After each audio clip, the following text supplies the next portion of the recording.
Hi everyone, this is Veronica. आज हम बात करने वाले हैं भुवनेश्वर की कि भुवनेश्वर के पेरिफेरी में जितनी भी हिल्स हैं, अब वो कहीं न कहीं ख़त्म हो रही हैं स्टोन माइनिंग की वजह से। एक एनवायरनमेंट को बहुत ज़्यादा नुकसान वहाँ पे स्टोन माइनिंग से पहुँच रहा है। कैसे, ये सब हम डिटेल में बात करेंगे। आपकी कोई भी क्वेरी हो, आप मुझसे कनेक्ट कर सकते हैं सोशल मीडिया पे, because I feel together we can make a huge difference, चाहे फेसबुक पे, इंस्टाग्राम पे या टेलीग्राम पे। पीडीएफ आपको सिर्फ़ और सिर्फ़ मेरे टेलीग्राम चैनल पे ही मिलेगा। बाकी उड़ीसा के जो स्टूडेंट्स हमको देख रहे हैं उनको बता दूँ, स्मार्ट कोर्सेज़ स्टडी आईक्यू के साथ अवेलेबल हैं। जैसे अगर आप उड़ीसा पीएससी की तैयारी कर रहे हैं तो कोर्स अवेलेबल है। उड़ीसा जुडिशरी कोर्स है, उड़ीसा एसएससी है, उड़ीसा टीईटी है, उड़ीसा जीके है। ईएमआई पे भी ये कोर्सेज़ अवेलेबल हैं। स्क्रीन पे नंबर दिख रहा होगा आपको, उस पे कॉल करके आप डिटेल जानकारी ले सकते हैं। अब देखो, ये खुर्दा रीजन है जो भुवनेश्वर सिटी से बाहर है। यहाँ पे एक्सटेंसिव स्टोन माइनिंग हो रही है। ठीक है, डेवलपमेंट के लिए हमको स्टोन या जो क्वेरी का काम होता है, मिनरल्स एक्सट्रैक्शन हो गया, ग्रेवल हो गया, ये सब चाहिए। लेकिन जब भी कोई चीज़ एक्सटेंसिवली होने लग जाती है, यानी एक बैलेंस्ड तरीके से नहीं होती, तो उसका बहुत नुकसान होता है। तो यहाँ पे यही चीज़ है कि भुवनेश्वर के आउटस्कर्ट्स में, सिटी के बाहर बहुत ज़्यादा ही स्टोन माइनिंग हो रही है एक अनबैलेंस्ड वे में। अब ये जो माइनिंग एक्टिविटीज़ हैं, जो हिल्स हैं इस रीजन में, वो कम्प्लीटली टूट चुकी हैं। पूरे जो हिल लॉक्स हैं उनको तोड़ दिया गया है। यहाँ पे लैंडस्केप यहाँ का पूरी तरीके से चेंज हो चुका है। तो इस सब का नुकसान किसको होगा बताइए? ऑब्वियसली जो लोकल बायोडाइवर्सिटी है उसको नुकसान होगा, क्योंकि आप इन्वायरमेंट को, वहाँ के पूरे इकोलॉजिकल सिस्टम को नुकसान पहुँचा रहे हो ऐसा करके। ये आर्टिकल मॉन्ग में भी आप देखेंगे तो यहाँ पे आया था, Bhubaneswar periphery is losing its hills to stone mining. अब मिड 2020 में क्या है कि एक हिल लॉक है निजीगढ़ में, तपंग खुर्दा में ही, ये उड़ीसा के जो कैपिटल है भुवनेश्वर उसके बाहर। इसको लोगों ने अचानक से डिस्कवर किया, उनको लगा वाओ कितनी खूबसूरत जगह है, टूरिस्ट साइट है, काफ़ी पॉपुलैरिटी मिली इस जगह को। पिक्चर्स लोगों ने यहाँ पे जाके खींचने लगे, लेक्स यहाँ पे लोगों को दिखी, ब्लूइश ग्रीन वाटर्स।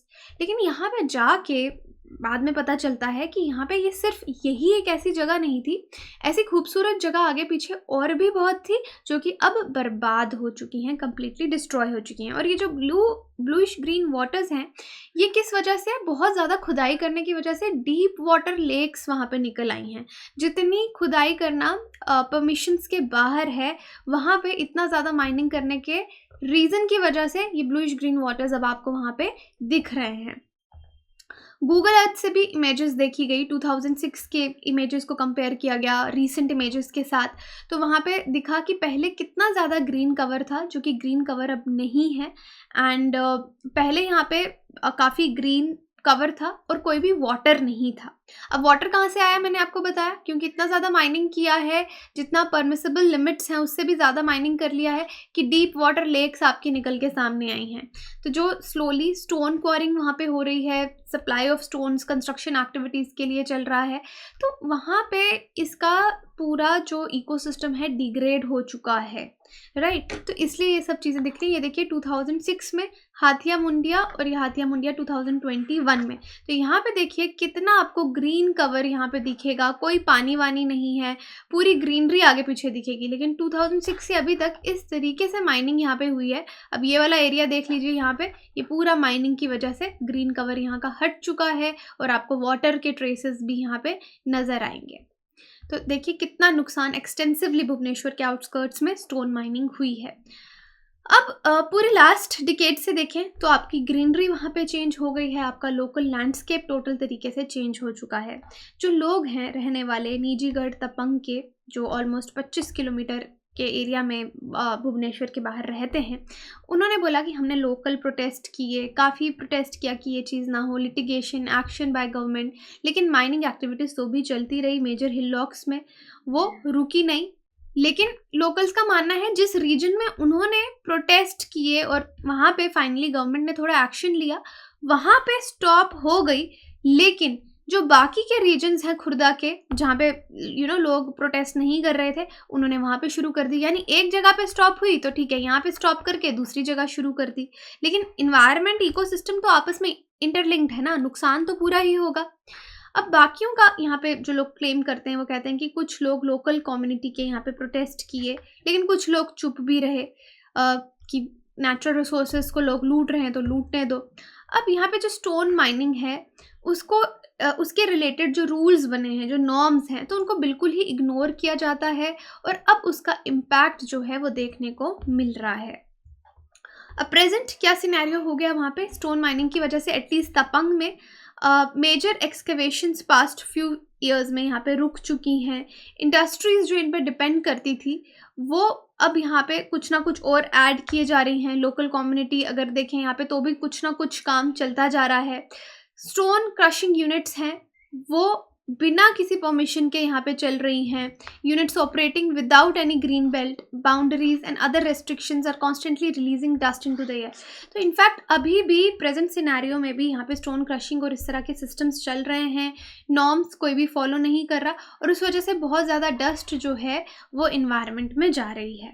अब स्टोन माइनिंग का इम्पैक्ट क्या होगा, देखिए ऑल्दो जो तपंग वाला रीजन है वहाँ पे स्टोन माइनिंग रुक गई है। जो हिलॉक्स हैं उस एरिया के नेशनल हाईवे 16 के पास जो कोलकाता को तमिलनाडु से कनेक्ट करते हैं वो अब नए विक्टिम बन रहे हैं। कि वही चीज़ है कि एक जगह से छोड़ के अब ये लोग दूसरी जगह चले गए। एक्सपर्ट्स ने यहाँ पे देखा इस वजह से लैंड बहुत ज़्यादा डिग्रेड हो रहा है और कोई भी रूल्स नॉर्म्स यहाँ पे फॉलो नहीं हो रहे। लोकल एक्सपर्ट्स ने भी यहाँ पे कॉशन दिया है कि इतना अगर स्टोन माइनिंग होगा इस एरिया में तो लोकल बायोडाइवर्सिटी पे उसका बहुत ज़्यादा असर पड़ेगा। और माउंटेन्स जो हैं ऑलरेडी, अगर मैंने आपको गूगल इमेज दिखाई तो आपको देखने से ही पता चल गया कि किस तरह से ग्रीन कवर वहाँ का पूरा हट चुका है।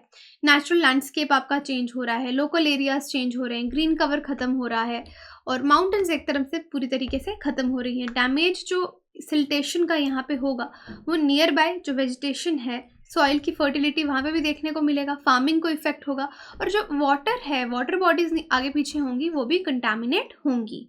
ये सब था असर इसका लोकल बायोडाइवर्सिटी पे, लेकिन पब्लिक हेल्थ पे इसका क्या नुकसान है।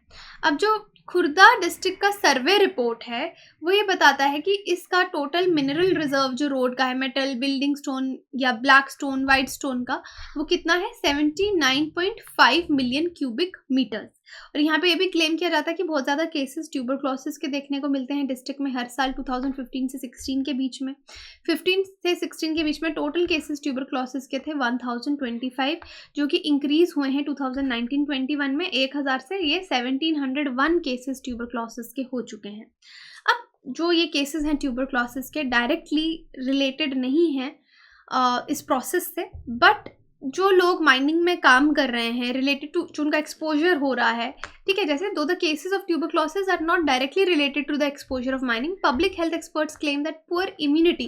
तो डायरेक्टली यहाँ पे जो एक्सपोजर आपको मिल रहा है उससे टीबी नहीं हो रहा, लेकिन प्रॉब्लम ये हो रही है कि यहाँ पे जो लोग काम कर रहे हैं उससे उनकी इम्यूनिटी डस्ट जा रही है। बहुत सारे रीजंस हैं, वर्कर्स की इम्यूनिटी बहुत ज़्यादा वीक हो रही है और यहाँ पे वही लोग वर्क करते हैं जो इकोनॉमिकली वीकर सेक्शन से आते हैं। इम्यूनिटी वीक हो रही है तो बाकी की इन्फेक्शन कैच कर रहे हैं, जैसे कि उनको टीबी हो रहा है और यहाँ पे इसके इंक्रीज इफेक्ट्स बाकी डिजीज़ के भी इम्यूनिटी लो होने की वजह से पॉपुलेशन पे दिखेंगे।